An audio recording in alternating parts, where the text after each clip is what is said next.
Hey y'all, I'm James Wright and welcome back to my shop, and today we're building a fence for a Kenning's patent ripping plane. Woo! Let's find out.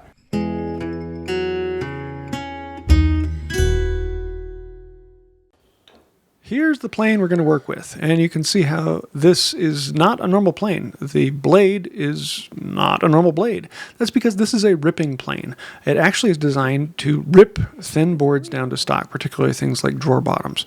And I'm going to be doing a video on those in the future, but I didn't have the stock to do today. But I want to make the fence for it, and I found a stock piece that was the right thickness but a little bit too wide. So we're going to cut it to the right length, which was around 15 inches on the original. And then we can file off the ends, make them smooth, and we can then start filing the edges of these down. I do also want to file one end rounded. This is the end that is going to go through the body of the plane first. The other end will be the one that's actually attached to the fence. So just a slight rounding on there makes it a little bit nicer. To thin this down, I'm just going to put it in the vise and start going to town on it. Draw filing actually works pretty well, and I thought I'd just take a little off one side, a little off the other side, and test it, and then realized I need to take off more. And then I realized, wait a second, I've got a pattern maker's vise, and this makes it so easy because I could raise it up a little bit more, I could twist it at the right angle, just held onto it very nicely, and the draw filing works beautifully on this.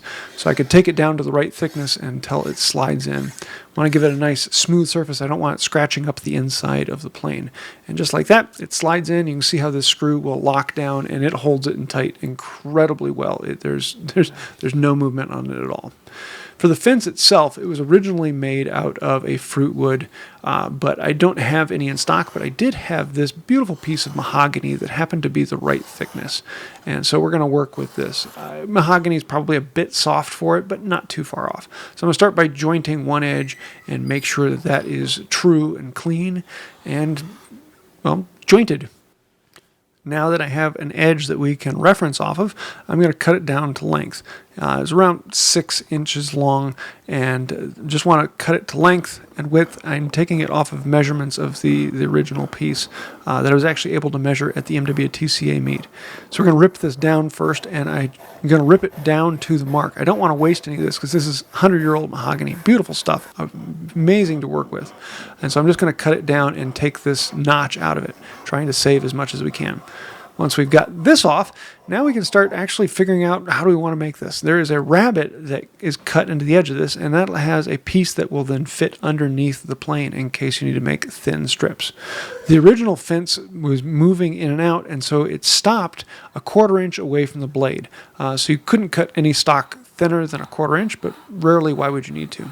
Originally, I was thinking I would use my rabbeting plane and actually cut the rabbet out, but then I thought, you know, actually I want to keep this little block. It's about 3/4 by 3/4, and I might want to use it in the future. So let's saw this out. So I'm going to grab my tenon saw, and I'll cut down one face, and then I'll rotate it 90 degrees and cut the other face. This maneuver scares a few people, but honestly, it's surprisingly easy. Once you get it started, it tracks pretty nicely. You just want to make sure you're making a cut that will take the dust all the way out the far side or draw it back.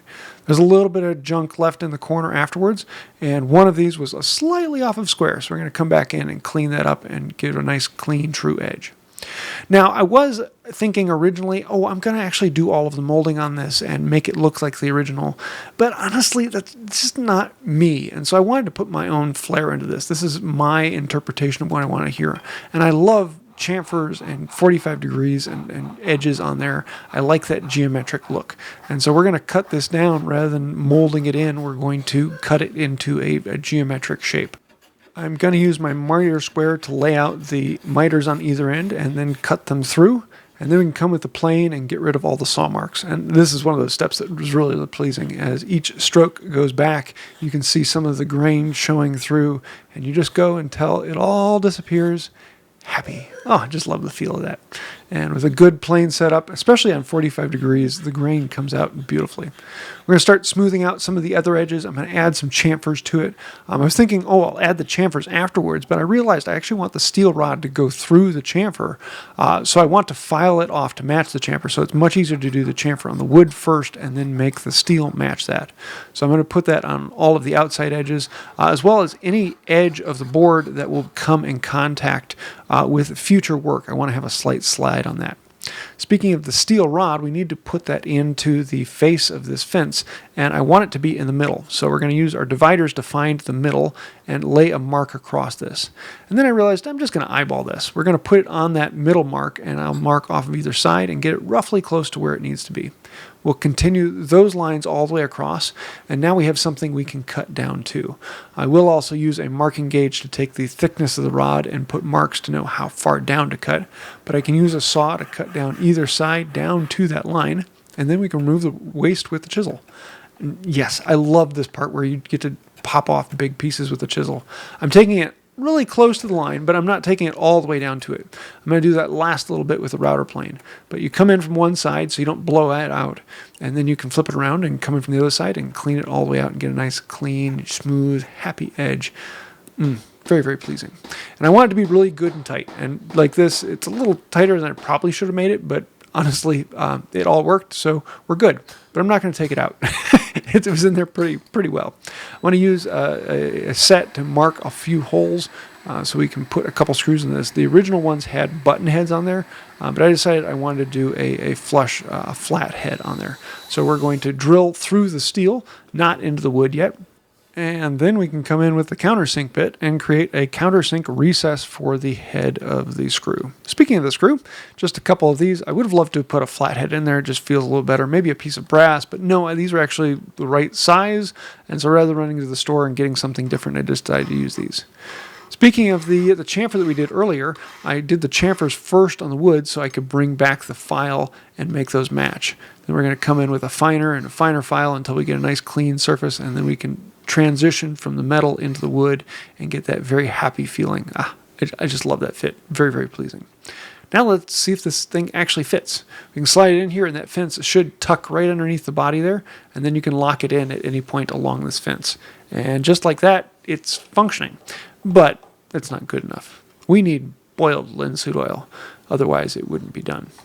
We also need to sharpen these teeth, and I would love to have pulled this out to do something better, but I couldn't figure out exactly how to get this out, nor could I find any documentation on how to get it out.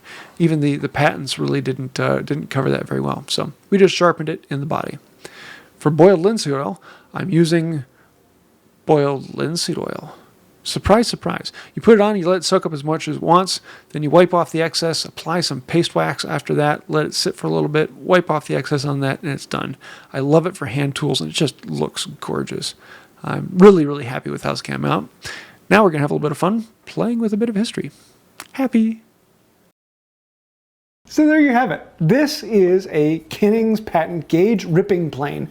And what does it do? It rips board. Now, I didn't actually show it in use in this video, and I'm sorry for that. I was planning on doing that, but I didn't have time to get the stock provided to use this because it's only designed to work in very specific circumstances.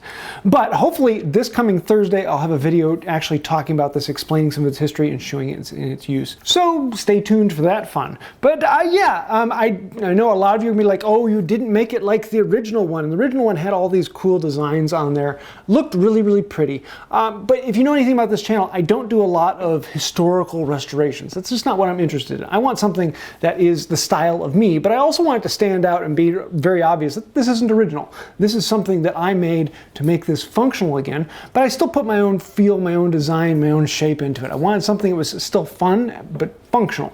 And that's why I used this particular design. It's really, really close to the same dimensions, just different finishing. The function is the exact same. However, the fashion, it's very different. So yeah, that's why I decided to do it that way. I hope you like it. If you have any questions, thoughts, ideas, or things I should have done, throw those down in the comments down below. And thank you. That really helps out the channel. Anytime you like, comment, share, subscribe, all those fun things really do help us grow, gets us in front of more people. You know how this works. But if you really want to help out this channel and go even farther, then think about joining these people over here. This channel is sponsored by you, patrons on Patreon, members here on this channel, people who click that thank you button down there. Thank you. Without you guys, we would not be here. We are sponsored by you guys. You make this happen, and without you, we would not be here. So if you want to help us out, think about becoming a patron or a member. Buttons down below, things in the links. You know what all that is. I think that'll do it for now. And until next time, have a wonderful day. I have to tell you though, if you ever come across one of these in an auction, don't buy it. A ripping plane is such a rip-off.